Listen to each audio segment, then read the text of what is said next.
y hemos iniciado una nueva serie que se llama, aquí está, El Misterio del Universo. Esta es la segunda parte. Esta serie tiene como propósito profundizar. Muchos de ustedes se van a sorprender, porque cuando leemos la Biblia, yo por ejemplo, uno de mis libros favoritos es el Evangelio de Juan. No sé cuántos cientos de veces he leído y sigo leyendo el Evangelio de Juan. Y cada vez que lo leo encuentro cosas que digo, aquí estaba, pero lo he leído tantas veces y de repente como que cobra más vida versículos que en ese momento Dios los impacta en nuestra alma, en nuestro espíritu, y nos damos cuenta la profundidad y la grandeza de la palabra de Dios.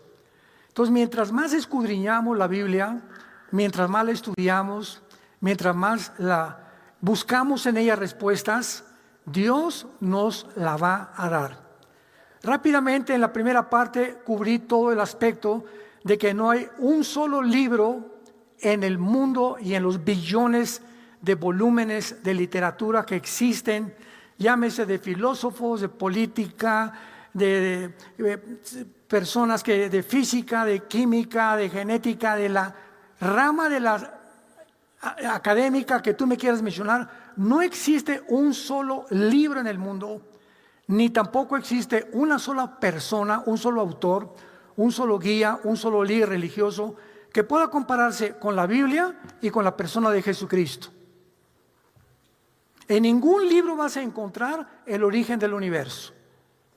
Y como los científicos, para que pueda ser científico, tiene que ser repetitivo o probado a través de la observación, a través de tubos de ensayo, pues entonces inventan.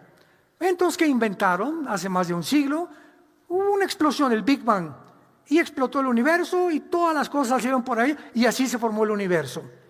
Y cuando examinamos las teorías que han postulado estos hombres, nos damos cuenta que no tienen nada de ciencia más que de ciencia ficción. Porque es imposible que la nada produzca nada. Así que la nada no puede producir nada.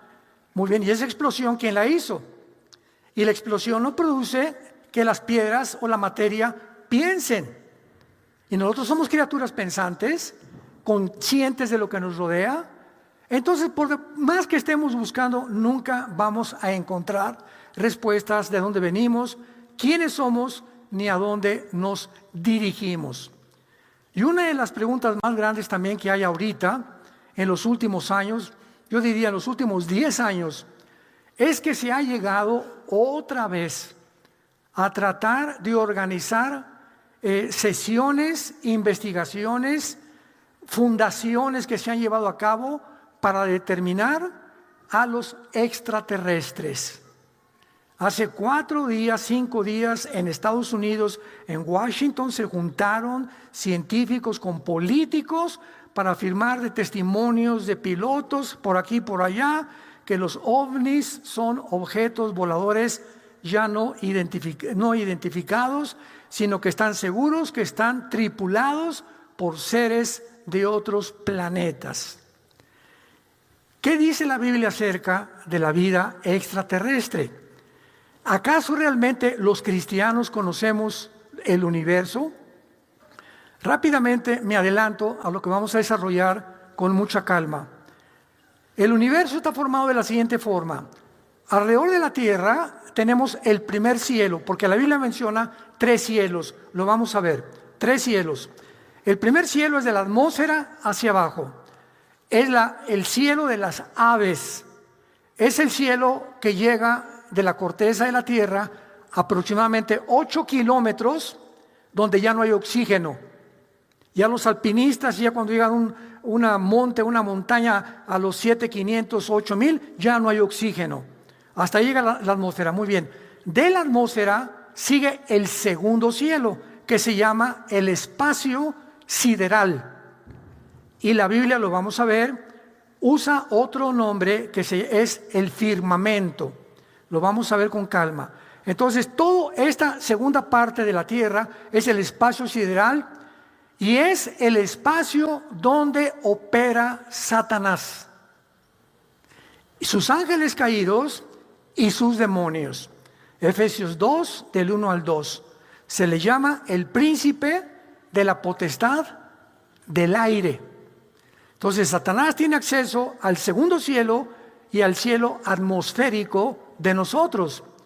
En el cielo atmosférico hacia nosotros estamos ahorita, aquí hay frecuencias AM, FM, la charrita del cuadrante, ¿verdad? Aquí tenemos, no la oímos, pero aquí están por todos lados. El Wi-Fi está entrando y atravesando las paredes, atraviesa los cuerpos humanos, llega por acá. Por eso nunca te pongas el celular junto al corazón, ni tampoco en tus órganos reproductivos. Nunca lo hagas.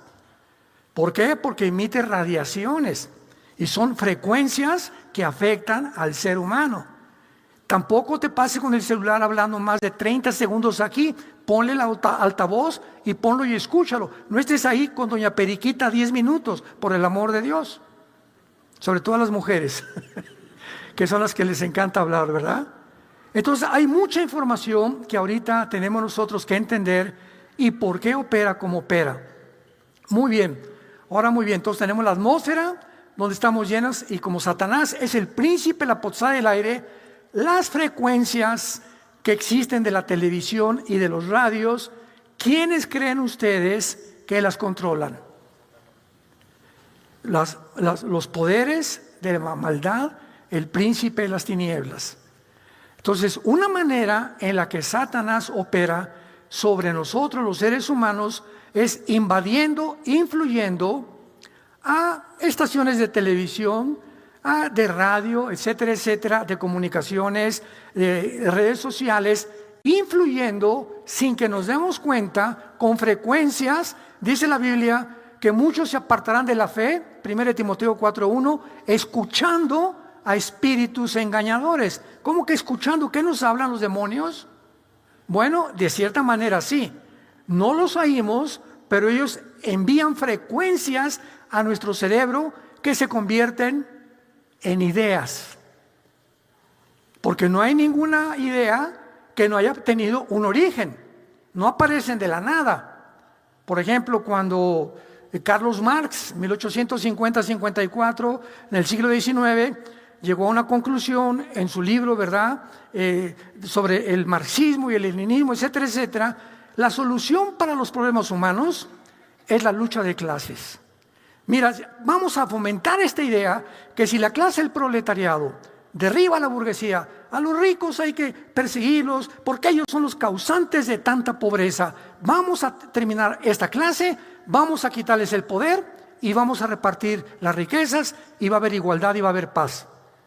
Esto se llama comunismo, socialismo. Muy bien, Marx ahí lo dejó, en su libro El Capital también.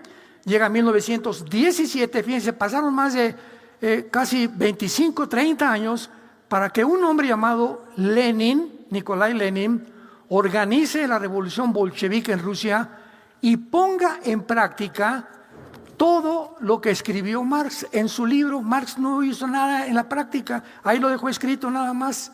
Entonces llega Lenin y descubre Lenin que para aplicar esta ideología viene de las ideas, o tratado de las ideas, se tenía que exterminar por lo menos a la tercera parte de la población. Porque la población no iban a aceptar tan fácilmente una doctrina donde tu propiedad es mía. Lo que tú ganas, yo te digo lo que tú tienes que ganar. El derecho a la libertad te lo vamos a restringir. Va a haber el derecho de la censura, no vas a pelear cualquier cosa, todo va a estar completamente restringido. Esa es realmente la raíz del socialismo, del comunismo. Entonces, ¿qué fue lo que produjo? Otra revolución y comenzaron a matar 55, 60 millones de personas. Lenin, Mao Zedong, José Stalin, etcétera, etcétera. Terminó con Cuba, vamos a poner dijo Fidel Castro, cuando él entró en el 59-60, él no era comunista, vamos a sacar al dictador Batista que está explotando a la gente, y al año él comienza a recibir estas ideas y convierte Cuba en una isla que hasta este momento sabemos que es de lo más pobre que existe en el continente americano. Ahora muy bien, La historia nos demuestra que este sistema fracasó porque se ha querido volver a desenterrar. Y se continúa o se quiere volver a aplicar como una doctrina en muchas naciones de Europa, el continente americano, en África, sobre todas las cosas. ¿Por qué el hombre es tan terco de que la historia nos enseña que no aprendemos de la historia? Si algo fracasó, ¿por qué voy a recurrir otra vez a desenterrar al muertito cuando ya se demostró social, culturalmente, filosóficamente que no funciona? Porque, escuchen esto, no hay otra opción. ¿Cuál es la otra opción? La democracia, el capitalismo, mercado libre. ¿Y qué pasa en este caso? Que en este caso, cuando el pueblo tiene democracia, demos pueblo, kratos gobierno. ¿Qué es una democracia? El pueblo gobierna. Cuando hicieron la constitución en Estados Unidos, le pusieron en la constitución we the people, nosotros el pueblo, no el gobierno, nosotros el pueblo. E hicieron la segunda enmienda de la constitución que le da el derecho a todos los norteamericanos a usar armas. En Estados Unidos cualquiera puede tener una pistola aquí guardada y cualquiera puede tener, hasta puedes tener una ametralladora en tu casa. Los mercados de armas en Estados Unidos, y ahora con tantas balaceras que ha habido, pues claro que le echan la culpa a la segunda enmienda y la quieren quitar. Pero ¿por qué es esta enmienda? Para que el pueblo, en el caso que el gobierno no funcione, el pueblo tome el poder. Y llega esta ideología contraria y desarma al pueblo para que sea una revolución, sea el gobierno el que la detenga y no el pueblo el que quite a los gobernantes. Cuando estudiamos todo esto ya profundamente, nos damos cuenta que todo esto es el resultado de la ignorancia de cómo funcionan los gobiernos, que es lo que está en pleito ahorita, que Trump, que ahorita, que el Medio Oriente, ya son genocidios los judíos, y esto y por aquí y por allá, Charles Kirk, que acaban de matar de un balazo, un activista, muchacho de 31 años, cristiano, defendiendo a todos los estudiantes de las universidades para poder desprogramarlos de todas estas ideologías, lo matan. ¿Y con qué propósito? Que no le conviene al mundo, escúchame, conocer la verdad. Dice Juan capítulo 3, y esta es la condenación, es Cristo hablando, que la luz vino al mundo y los hombres amaron más las tinieblas que la verdad. ¿Por qué no vienen a la luz? Porque no quieren que sus obras sean expuestas, sean manifiestas. Por eso huyen de la luz. Cristo, el hombre más perfecto, más manso, pone esto en tu mente, más humilde, sanó personas, sacó demonios, nunca le hizo mal a nadie, nunca le dijo ninguna grosería a nadie. Se junta el pueblo para que finalmente pónganlo en una cruz, agarren un látigo y desháganle los tejidos de la espalda y del pecho, pónganle clavos, pónganle espinas, un odio contra aquel que dijo que él era la verdad y la luz y que venía a mostrarnos el camino, la verdad y la vida. Más grande ejemplo no existe en la historia. El ser humano, por naturaleza, ama las tinieblas. Aquí viene lo interesante. El primer cielo, vean cómo todo esto está relacionado con la vida práctica de la Biblia. El primer cielo es la atmósfera. El segundo cielo, ¿cuál es? El espacio, ¿verdad? El espacio sideral. Y el tercer cielo son los cuarteles generales donde habitan seres caminando, pensando como tú y como yo, ángeles, cristianos que han muerto y están con Jesús, y el trono de Dios, el tercer cielo. Todo lo vamos a ver con calma. Muy bien. El espacio, que es el que nos va a ocupar durante esta serie, ¿de qué color es? ¿Azul? ¿Blanco? ¿Gris? Todo el espacio es negro. Vamos a ver qué significa en la Biblia las tinieblas, el oscuro, el color negro. Aunque vengas de ahorita, el negro no significa que estés enchamucado, no te preocupes. Entonces vemos nosotros, pongan mucha atención, el primer cielo atmosférico, en medio, entre el trono de Dios y la tierra, todo es negro. ¿Coincidencia? ¿Coincidencia? Y este espacio negro es el que atravesó Jesús para llevarnos con Él y atravesar con Él las tinieblas y llevarnos al reino de la luz. Este espacio, que es el que divide, es el símbolo del juicio de Dios sobre la humanidad. Tuvo Dios que poner una separación entre el tercer cielo y la tierra para que entendiéramos que el hombre le es vetado. El ser humano no puede acercarse a Dios, no puede conocer a Dios más que a través de su Hijo Jesucristo. Mateo 11, 25 al 27. Jesucristo dijo: nadie conoce a mi Padre más que yo. ¿Tú quieres conocer a Dios? Mira, pierdes el tiempo yéndote a meditar a la India, pierdes el tiempo con el yoga, pierdes el tiempo poniéndote en trance y comenzando a hacer así, y Dios, aquí el Espíritu Santo, y ahorita un espíritu ha entrado en mi vida. Todas estas cosas son falsificaciones. El ser humano que quiera conocer a Dios, quién es Dios, por qué estamos y tener respuestas, dijo Jesucristo, primero tienen que venir a mí, porque yo bajé a revelar a mi Padre.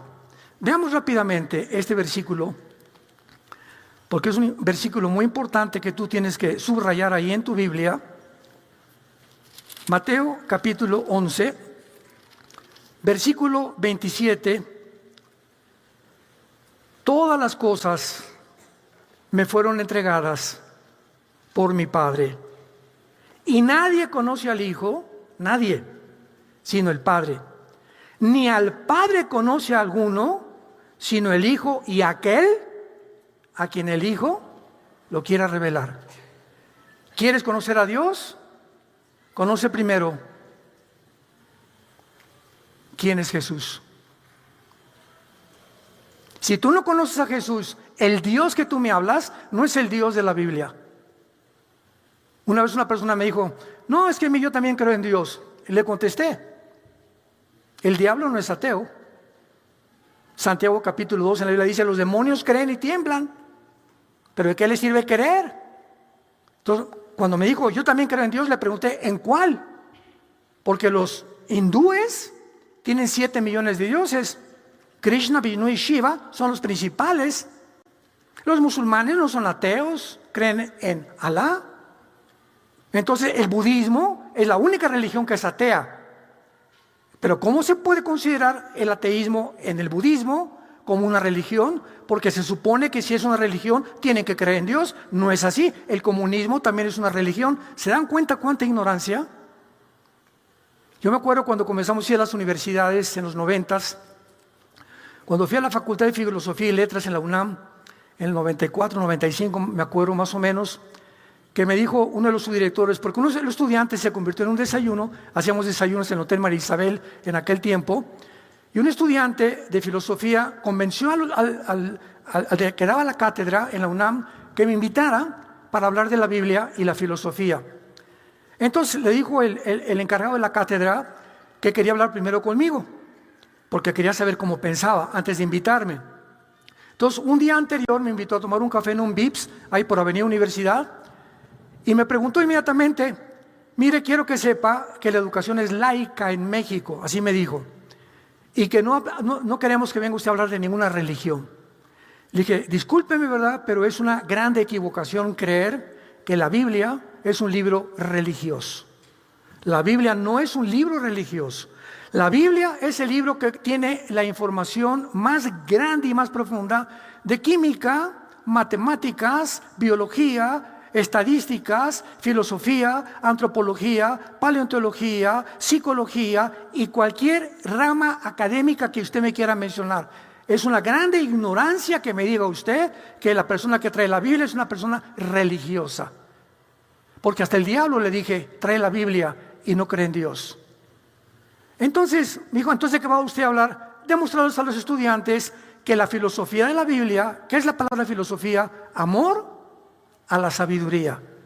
Y en este caso, pues todos los seres humanos somos filósofos, porque significa amar lo que yo pienso. Una persona filósofo, que todos los seres humanos somos filósofos, si tú amas la inmoralidad, la pornografía, ¿por qué la amas? Porque está aquí y te gusta. Y entonces, ¿qué haces? Lo llevas a la acción. Nuestros pensamientos los ponemos en la acción. Las ideas nos llevan a la psicología a la filosofía, y la filosofía a actuar y a decir y hablar y actuar conforme a lo que pensamos. Tú haces lo que haces porque primero lo pensaste.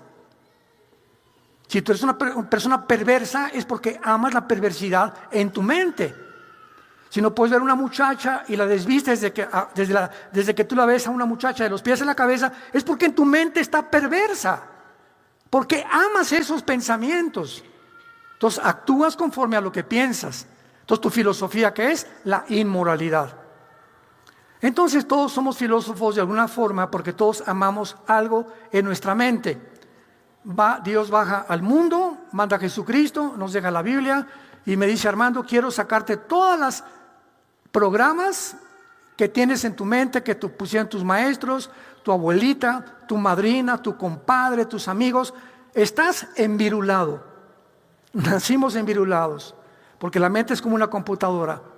Cuando tú prendes tu computadora y ves un programa, ¿quién lo puso? Pues el software, ¿verdad? Tú lo metiste. La computadora te da lo que tú le metes. ¿Qué es lo que haces? Lo que metiste en tu mente. Entonces, como tenemos una información equivocada, cuando nos convertimos, esto es lo que nos lava el cerebro. Así me dijeron una vez. También en el Politécnico Nacional, di 3 conferencias en el Politécnico, y me dijeron ustedes: usted viene a lavarnos el cerebro. Y le dije: porque usted le lavando el cerebro. Y me preguntaron: ¿quién se lo lavó? Y le dije: lo necesitaba, Jesucristo me lo lavó. Bien que lo necesitamos, que nos laven el cerebro otra vez, pero ahora sí con una doctrina sana completamente.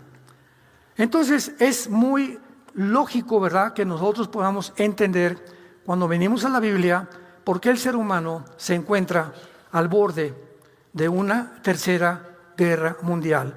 Vamos a entrar ya a esta serie. Abran sus Biblias, los que la trajeron, los que no la trajeron, siéntense con un cristiano. Venir aquí sin Biblia es el colmo de los colmos. Hablando de amar algo. Génesis capítulo 1. Al contrario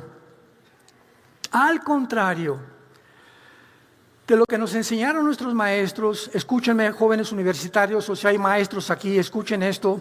Al contrario del programa que nos pusieron, y que inclusive se llegó a aceptar como algo, una realidad, porque muchos están convencidos que el universo fue hecho por una explosión, aunque no hay ninguna evidencia científica. Todos están convencidos, la mayoría, que venimos de chita, de una amiba, de una evolución progresiva, y que fue evolucionando todo. Cuando se descubre la genética, se echa por tierra completamente la teoría de la evolución. 1954, el doctor Watson y el doctor Crick les dan el premio Nobel de Medicina por descubrir el ADN, el ácido desoxirribonucleico, que demuestra que es imposible la mutación entre una especie contra otra especie. Pero se sigue enseñando en las universidades. ¿Por qué? Porque la otra opción es esta. No hay más que esta otra opción. Entonces, para que una persona que ha sido adoctrinada, que venimos del chango, que esto y el otro, que vamos a evolucionar, como dijo Klaus Schwab, el director del Foro Económico Mundial, hace algunos meses, vamos a crear una super raza. Cuando vino la eugenesia de Inglaterra a principios del siglo XX, con el propósito y la cortina de humo, vamos a mejorar al ser humano. ¿Cómo? Vamos a comenzar a esterilizar, a castrar, vasectomías, abortos, para que ya no haya una raza tan defectuosa. A los imbéciles, a los idiotas, a los tarados, a los mancos, a los retrasados mentales, a los que nacieron con problemas, vamos a eliminarlos. Se llama eugenesia. ¿Y qué produjo la eugenesia? Hitler dijo: con permiso, y la adoptó y la puso en práctica con los nazis. Y su doctor José Mengele fue el que comenzó a hacer ese experimento, porque Hitler soñó que podía crear una raza nórdica, blanca, rubios, de ojos azules, de color blanco, de piel, etcétera, etcétera, y mejorar la raza humana porque creía en la evolución. ¿Ven lo que hacen estas teorías? La teoría de la evolución produjo el ateísmo, la eugenesia, el marxismo después cuando lo llevaron a la práctica, y todo el ateísmo y todas las demás, porque si somos animales, ¿qué propósito tengo de ser fiel a mi esposa? Hay muchas chavas mejor que mi esposa. Y aquí en la vida la cuestión es hacer dinero, pues vamos, de alguna forma el que tranza no avanza. ¿Para qué tengo convicciones?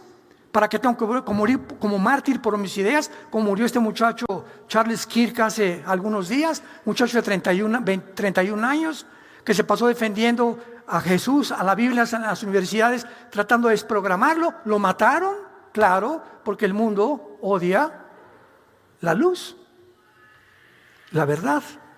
Y se repite, y se repite, y se repite la historia. Entonces la única opción es, si no creo en la evolución, ¿en qué voy a creer? Dios creó los cielos y la tierra. Ahora, tú me dices que crees en la evolución y que crees en la teoría, porque son teorías, especulaciones, hipótesis de una explosión en el espacio, sabiendo que es antifísica de la segunda ley de termodinámicas, sabiendo que es antibiológica y sabiendo que es antigenética. O sea, la ciencia te contradice. Yo te enseño lo que dice la Biblia bajo la ciencia. ¡Qué increíble! Lo que está aquí está comprobado científicamente.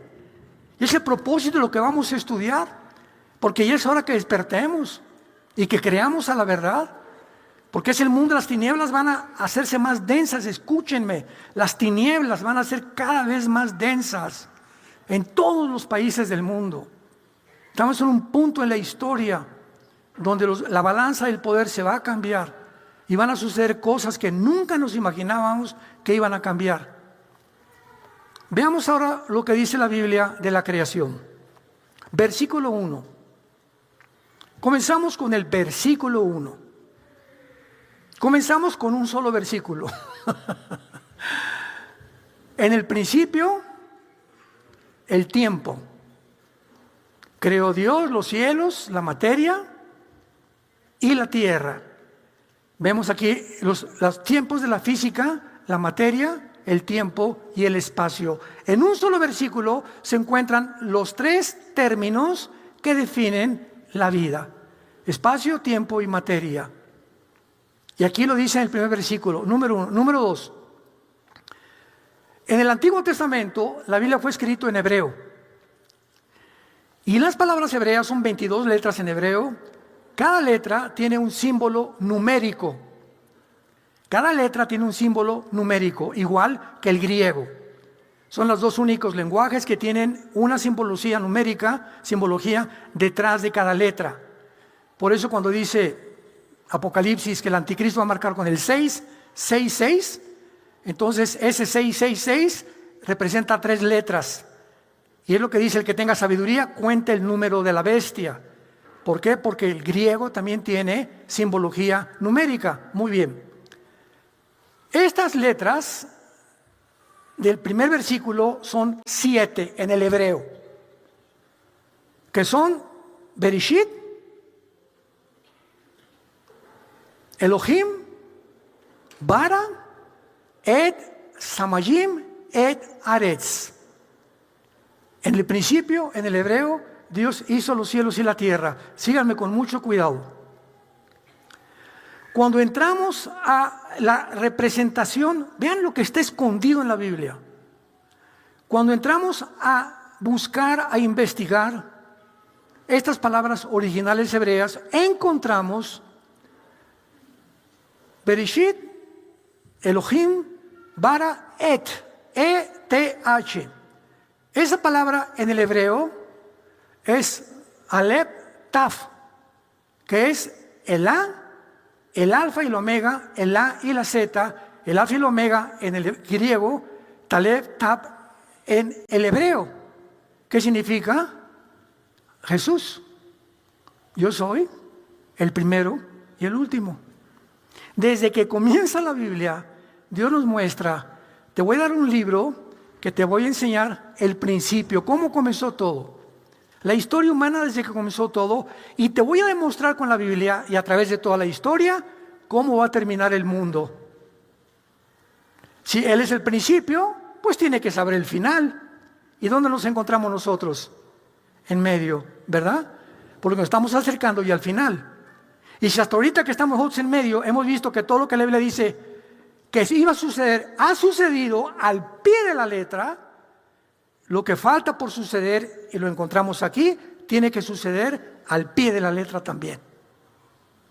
Un ejemplo, nada más en la crucifixión de Cristo se cumplieron 33 profecías. Nada más en la crucifixión de Cristo se cumplieron 33 profecías. Bueno, entonces vemos en el versículo 2 algo que completamente se puede llamar dislocado, como que se sale de contexto. Después, en el principio Dios creó los cielos y la tierra. Ahora, antes de brincar al versículo 2, la palabra principio significa antes de los ángeles. No está hablando del principio de la tierra, como lo vamos a ver. Esto comienza hasta el versículo 3, cuando Dios dice, haga la luz, y Dios reforma, restaura la tierra. El planeta que estamos viviendo tiene billones de años. Los paleontólogos, los astrónomos, ¿verdad?, han demostrado que la Tierra, a través del espacio argón, el carbono 14, la radioactividad, tiene billones de años. El ser humano vamos a llegar a los 6,000 años. Dios hizo en 7 días el mundo, y cada día es como 1,000 años, dice el Salmo 90 y dice Pedro en su segunda carta. Entonces son 6 días que representan 6,000 años, y el séptimo Dios reposó, que es el milenio al que vamos a entrar, que van a ser nuestras vacaciones, no en Cancún, sino aquí mismo en la tierra, pero con una tierra completamente restaurada. Entonces, en el principio Dios creó los cielos y la tierra, y después de esto creó Dios a los ángeles. Y los ángeles existían antes que nosotros. Cuando la primera pareja humana fue colocada en el huerto del Edén, ya estaba ahí Ahmash en el hebreo, que significa el resplandeciente. No era una serpiente, se tradujo una serpiente, pero es como Jesús dice, yo soy la puerta, yo soy el pan que descendió a la vida. Son metáforas. Era Satanás ahí en el huerto del Edén. Él ya había caído. El mal ya existía en el universo. Entonces nosotros fuimos creados después de los ángeles. Dice Job 38, lo vamos a ver, que cuando Dios hacía la tierra, y dice que la medía, la tierra tiene que tener una distancia exacta hacia el sol para que no se quemen los que están aquí. Les voy a dar una vuelta a la tierra en 24 horas para que tengan primavera a través del sistema de rotación y de traslación, verano y otoño, para que mientras más cerca del sol, pues el verano, que tengan también época para que no se aburran con pura primavera, que la tierra gire en 24 horas sobre su eje de una forma constante. Preguntas, señores científicos que me escuchan, ¿quién le da velocidad al mundo? Ya no digo Virgen de la Macarena porque ya me regañaron. ¿Quién le da la velocidad a la Tierra? Hay una ley física que dice lo siguiente: toda velocidad es proporcional a la fuerza aplicada. Me explico. Yo agarro una canica y le hago así, ¡paz! Muy bien, la canica sale disparada con una velocidad determinada, pero se tiene que parar, ¿verdad? ¿Por qué? Porque la fuerza que le apliqué solamente le dio esa distancia. Agarro una flecha con un arco y la disparo, la flecha va, pero la flecha que hace tiene que caer, porque la fuerza del arco es la velocidad que le dio. La velocidad es proporcional a la fuerza que se le aplicó. Entonces, ¿por qué no se aplica esta ley física a la Tierra? ¿quién le hace quién le hace a la tierra que se mantenga en 24 horas? Así, sin fallar. Y en 365 días exactos alrededor del sol. Y de repente una atmósfera que es la combinación de helio, oxígeno y gases que mis pulmones necesitan. Paso los 8 kilómetros de la atmósfera y entro al espacio sideral. Es un espacio de muerte. Dios no decidió ni designó que el ser humano viviera fuera de la atmósfera, pero ahí andamos creyendo, como tontos que hemos sido siempre, que vamos a conquistar el espacio. Todo eso lo vamos a ver. Entonces pasa algo en el versículo 2, y la tierra estaba desordenada y vacía. En el hebreo es tohu, bohu, con H intermedia, como suena T-O-H-U, tohu, como suena B chica O-H-U, bohu. Tohu, bohu, ¿qué significa? Devastada, completamente, o sea, algo como un desierto. Pero no solamente como un desierto, sino que algo le había pasado. Un mundo que estaba completamente, ¿verdad?, desordenado todo.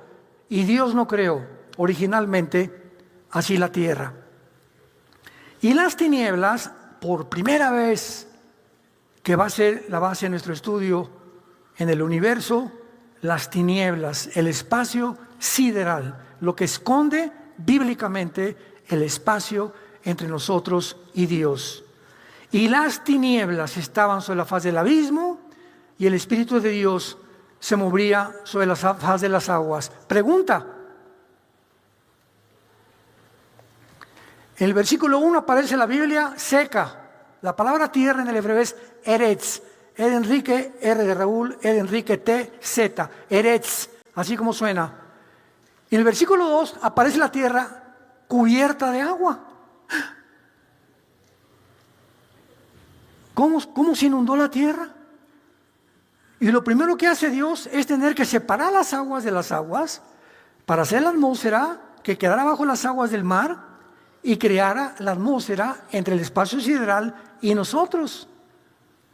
Cuando ponemos atención a la Biblia, nos damos cuenta que estos detalles que lo explica la física, las matemáticas, la biología, etcétera, etcétera, es increíble. Solo Dios lo pudo haber hecho y lo pudo haber preparado de esa manera. Y nos brincamos rápidamente, antes de seguir adelante, al versículo 11 y 12.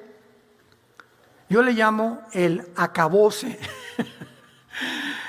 Yo cada vez que me reúno, ahora les pido, tengo una reunión en Houston el 26 de septiembre, es un viernes. En nuestras redes pueden conseguir la dirección y todo, va a ser una cena de gala. Y pues van a ir muchas personalidades, etcétera, etcétera. Y siempre me ha gustado, ¿verdad?, tener debates. Pero mi especialidad y mi plato favorito son los ateos. Porque ya es insostenible el ateísmo, filosóficamente. Pero una de las preguntas más maravillosas para demostrar, mi conferencia ahí en Houston va a ser las evidencias de la Biblia. Voy a demostrar por qué la Biblia se llama la palabra de Dios. Y Dios nos ha llamado para defender el Evangelio y lo que está escrito. ¿Quién es un cristiano? Un defensor de la fe. Pero si no la lees ni la estudias, en tu escuela te van a hacer pedazos y no vas a saber cómo contestar. Vean lo que dice en Génesis 1, 11 y 12. Y después dijo Dios: produzca la tierra hierba verde, hierba que dé semilla, árbol de fruto que dé fruto, según su género. Según su género, no hay más que dos géneros. Según su género, que su semilla esté en él sobre la tierra. Y fue así.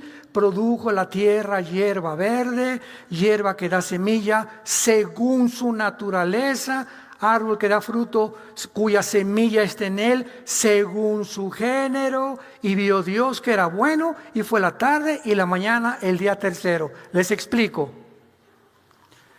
Esto que acaba de leer se llaman las leyes inexorables de la genética, que hasta 1954 Jesús mío. Hasta el siglo pasado el doctor Watson y el doctor Crick, norteamericanos, les dieron el premio Nobel porque descubrieron el ADN. Y descubrieron lo que dice la Biblia hace siglos. ¿Qué es lo que acabamos de leer?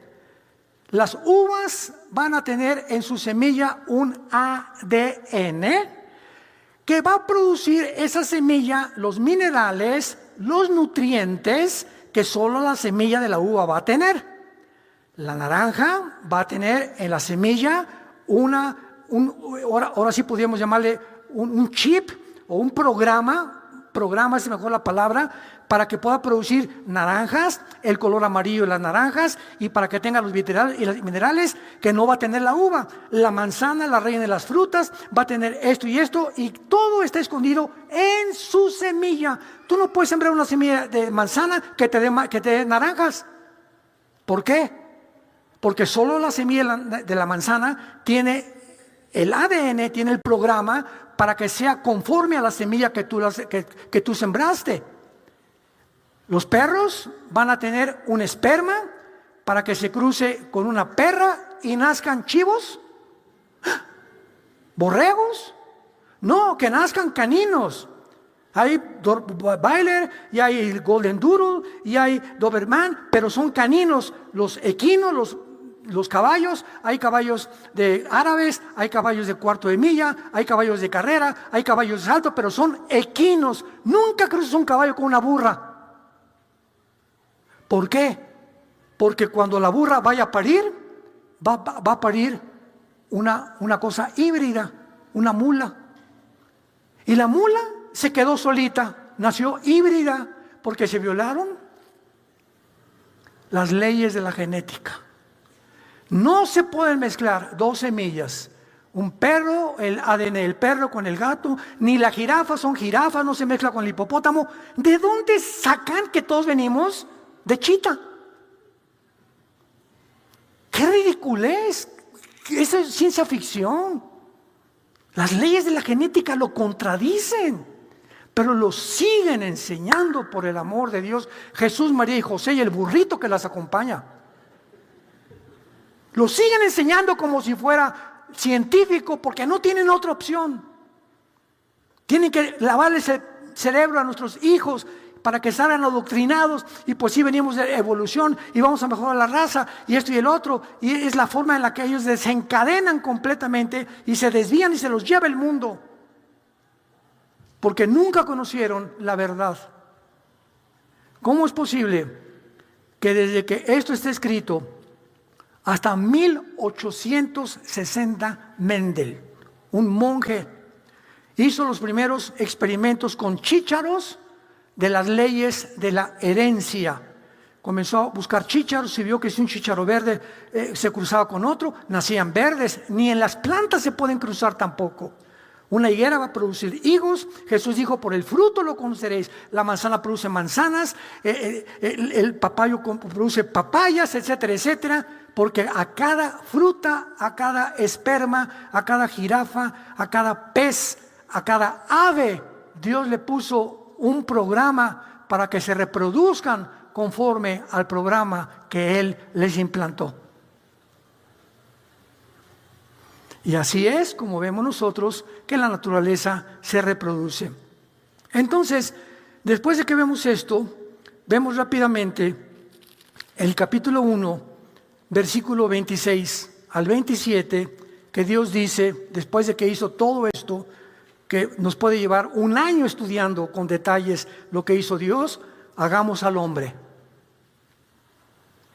que salga de chita. Eso dice.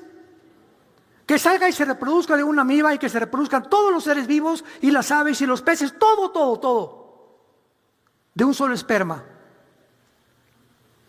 Hagamos al hombre a nuestra imagen, conforme a nuestra semejanza, y señoree, o sea, y que gobierne sobre los peces del mar, las aves de los cielos, las bestias en toda la tierra, animal que se arrastra. Y creó Dios a su imagen al hombre, a imagen de Dios lo creó, varón, que es la palabra sacar con Z en el hebreo, sacar con K, y hembra, que es nekeia en el hebreo. Va a ser macho y hembra. No hay más que, ¿cuántos sexos? Perro y perra, caballo y yegua, toro y vaca, jirafa y jirafo, hipopótamo y hipopótama. En todas las especies que existe el macho y la hembra. En toda la creación, conejo, coneja. Se llama el sexo, el medio que usa Dios para que nos reproduzcamos, y nos tenemos que reproducir conforme a el ADN que tenemos. Y ahora que el mundo ha llegado a enloquecer en el siglo que tenemos, de tratar de hacer cruzas, pues ahora vamos a tomar que la araña produce un hilo increíblemente resistente, vamos a cruzarlo con un pollo o con un ratón, y vamos a crear después vamos a mezclar diferentes especies y vamos a crear un hombre araña, y vamos a crear un superhéroe o un Superman, una superraza, que es lo que están tratando de hacer ya los científicos en laboratorios clandestinos, que lo intentaron con la eugenesia, lo intentaron con la evolución, lo intentaron con la genética, y lo culminó los nazis cuando llegaron al extremo de querer crear una nueva raza nórdica. ¿Cómo te pones a pensar eso? ¿Y cómo puede el ser humano llegar a tanta estupidez? De creer que eliminando a los demás podemos mejorar la raza, claro, porque si creen que venimos de la evolución, es lógico que tenemos a la genética, tenemos ahora la tecnología y la inteligencia artificial. Usemos la tecnología para crear un mejor ser humano. Nosotros, sin Dios, la Torre de Babel vuelve otra vez a reproducirse en nuestros tiempos. Hermanos, esta serie va a ser bastante buena, yo se los recomiendo con todo mi corazón. Créanme que esta semana Yeshua, que es el director de multimedia aquí, le mandé 3 veces, le dije, voy a predicar sobre esto el lunes, y me puse a orar, y el miércoles me cambió Dios, no, tú vas a predicar de esto, y después creí que era Dios, ¿verdad? No oré con mucha fe. Luego hasta este viernes, antier, me dijo Dios, ¿verdad? Tenía los mensajes, vas a predicar de esto. Y es precisamente después de cambiar 3 veces el mensaje, me ha pasado que estando aquí, me cambia Dios el mensaje. Y de repente yo tenía mis hojas aquí y da todo y de repente el Espíritu Santo, lo siento, que comienzo a abrir la Biblia y pues sigo predicando y me doy cuenta que es lo que Dios quería que ustedes escucharan. Pero así es la forma como Dios nos dirige.